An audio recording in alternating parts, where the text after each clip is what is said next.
everybody. James and Tammy. Tammy can weigh in on this one. Unmuzzled Unicorn says, thank you so much. We're talking about dew claws. I've got a number of videos out there that show how to remove dew claws quickly. And he said, thank you so much for doing this quickly and easily. I saw another video, not mine. I could consider it animal cruelty. She kept the clamp on for like 30 seconds before even removing it. Then she used a small pair of shears to scrape it off. Yeah, so that's, you're right. I mean, it's a couple of things. First off, you've got to get this done early. Once the dog's a week old, you're too late. The bones are starting to harden up and you're going to cause some anxiety to the dog. If you do this between 3 and 5 days old, then it's very easy to do and I've never had an issue with it. But certainly you don't want to cut it. If you do it, it'll bleed like bejesus. You want to clamp and scrape quickly, and if you do that, there's very little or no blood whatsoever at all. The dog typically, the puppy typically squeals for a second as you clamp down and stops, and the moment you've done the whole thing, the puppy's completely fine. I've never had a problem where we regretted what we did, or we thought we needed to have stitches, or we should have done it a different way. The majority of the time when they're squealing, it's because they're being held against their will. Yeah. They don't like being held on their back. Yeah, right, whatever exactly. it is. Yeah. They don't like it, but... This person talks about back claws. On most dogs you don't see back claws. I've never removed dew claws from the back claws for a dog, but maybe some breeds have it where other ones don't. Certainly the same techniques applicable. And I was going to say something else now, and I can't think what the heck it was about this. So it wasn't too important.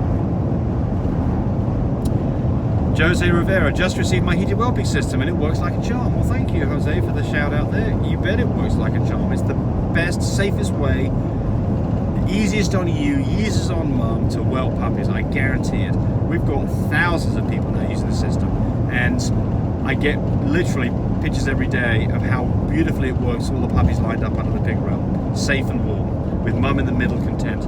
If you don't know what I'm talking about, check it out on mybritishsupply.com. It is absolutely the best.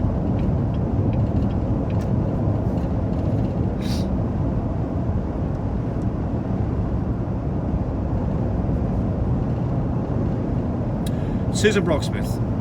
I think she's one of my biggest followers. So hi Susan. She's going to use 3 of our dogs here soon. She's going for Picasso, Rango, and our new guy Boublier. So she's going to have some really... I hope she didn't mind you announcing that. No, I don't think she does at all. You know why I know that? Because Susan's a nice girl and she's always sensible about everything. So anyway, she says, regarding the heated whelping system in a crate, do we need to have a thin towel to put down in order to... well, so the problem here is if you put something really thick down on our heated whelping system, the heat doesn't come through and it blocks the heat and you've defeated the purpose of it. So you've got a couple of different choices here. What we use is pee pads, right?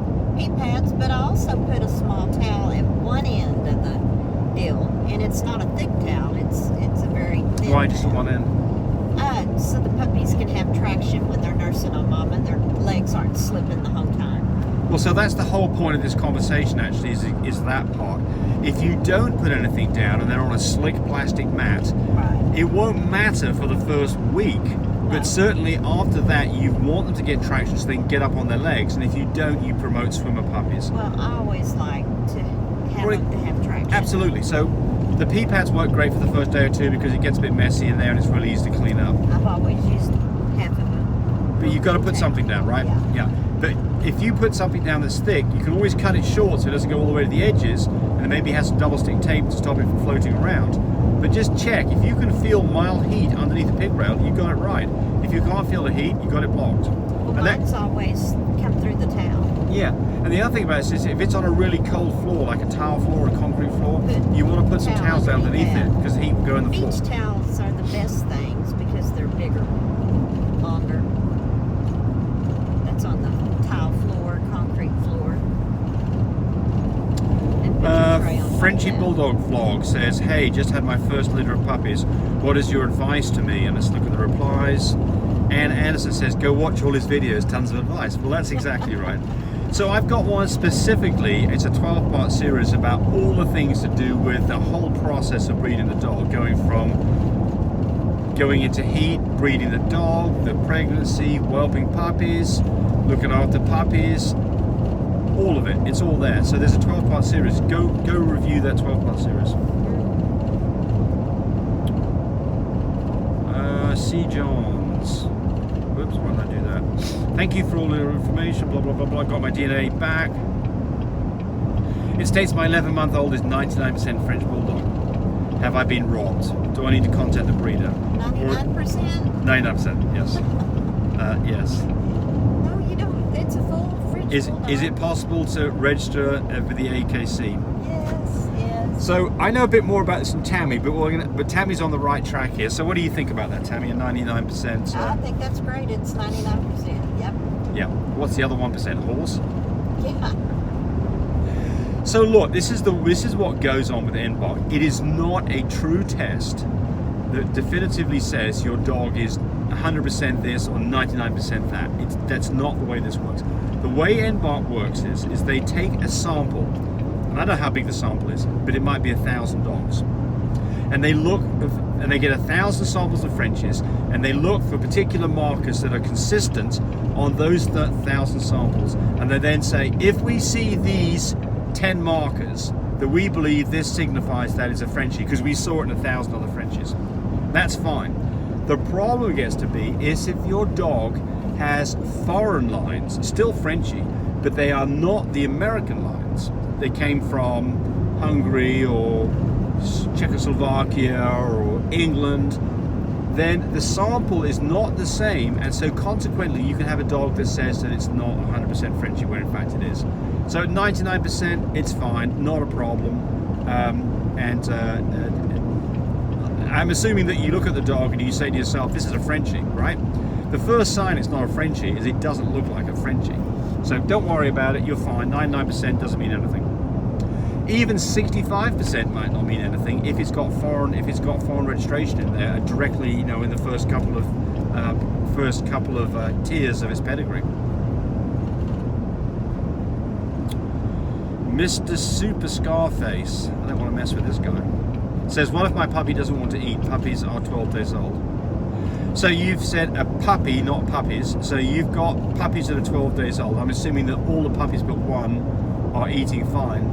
You've got something going on here.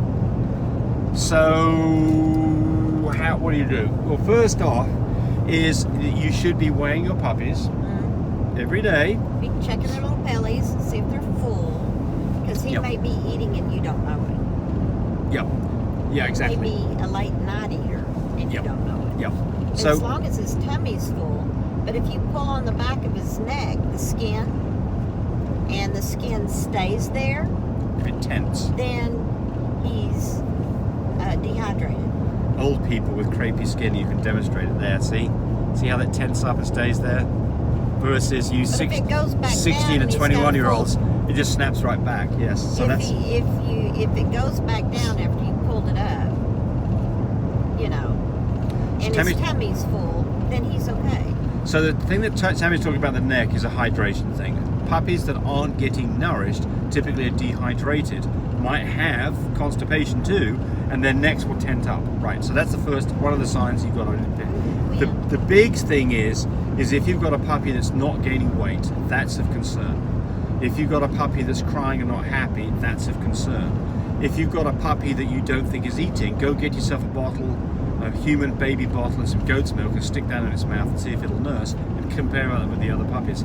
If it's not nursing, then you need to act quickly, because puppies can go downhill within 24 hours if they're not eating. So what do you do if a puppy's not eating? Well, you need to try and find out what the cause of the problem is first. But the second thing is that you've got to put nourishment in the puppy, and the way to get that done is tube feed. If the puppy won't take a bottle and it's not eating, it's not gaining weight, you can have tube feed. Make sure the human bottle has baby bottle has a silicone nipple. Silicone nipple, 0 to 3 month old, or a preemie nipple. Yeah, preemie nipple. Yeah. So, and then if you've got a puppy that's not nursing and you've got to tube feed it, then the next things that you should have on hand are an incubator, and of course we have wonderful portable incubators of different sizes that will work beautifully for this. You should probably have an oxygen concentrator, By the way, we are going to offering those things here in about another 10 days. And you should probably have some antibiotics on board in case you need them. So Clavamox would be what you'd give. So those are the things in a drop here. So you can use amoxicillin tablets, crush them up, put them on their tongue, but it's much easier to use Clavamox. So there we go. Thanks for watching. Bye, everybody. Watching the video. I really appreciate people who subscribe to me. It helps me, encourage me to do more of these videos. But do remember, disclaimer here, I am not a vet. I'm not a licensed medical professional. I'm purely a person who's been breeding dogs for the last couple of decades. Any information that you got from this video, use at your own risk. There's nothing implied here, and certainly this should not be used as a substitute for advice from your veterinarian or your medical professional. I hope you enjoyed the video. Come back for more of them. Bye.